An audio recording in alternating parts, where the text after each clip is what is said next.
tell you why half of you are frustrated right now? It's because you've been doing stuff for people, and it's not the fact that they didn't say thank you. You are overwhelmed and frustrated because you at least want them to acknowledge your sacrifice. They don't realize how hard you actually go for what they do. I said something 2 weeks ago to half of my circle. I said, I'm tired of doing the impossible for the ungrateful. I don't think you heard what I just said.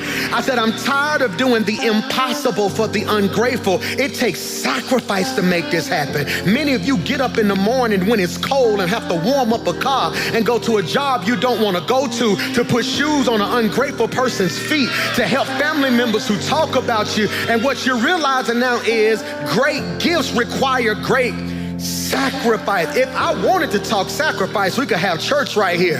Because what if I told you the only reason we get to go to heaven is because there was a great sacrifice? God saw that there was a disconnect between humanity and divinity. So what did God do? God, who's sitting in heaven, God, who is sitting in heaven, looks down on earth and says, because of the Adamic fall, because of Adam, we are now disconnected from God. Because of the Adamic fall, we're now disconnected from God. So what does he do? He searches the world for somebody who can fix it. He finds Noah. He sends a flood and starts the world over with Noah. But Noah had a problem. He loved alcohol. Because Noah kept getting drunk, he couldn't fix the bridge. So then God says, I have a problem that only God can fix, but the only problem is God can't come back. So he empties himself of his deity, wraps it in humanity, calls it flesh, and calls himself Jesus. Now he's all God enough to heal it, but all man enough to fill it. So God said, I have to give a sacrifice in order to get them back to me. So what did he do? What's a sacrificial scripture? For God so loved the world. Do you see the greatest gift? That he gave.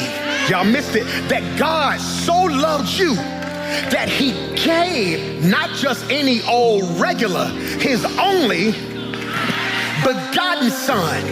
Have you ever stopped to consider that God sold a son so he could reap a family? So when we think sacrifice, what I'm telling you is now that many of us are at this precipice. I'm preaching from my own personal experience now. This is 2020. I'm at this inflection point. If you ever want to study something, study the inflection point. That is the point of your life where you can either catapult forward or take another lap around the same season. I was at this inflection point where something in my spirit was saying God wanted more, but I didn't necessarily have or know what to do, so I decided to sow a seed. And what I discovered is that I learned in my personal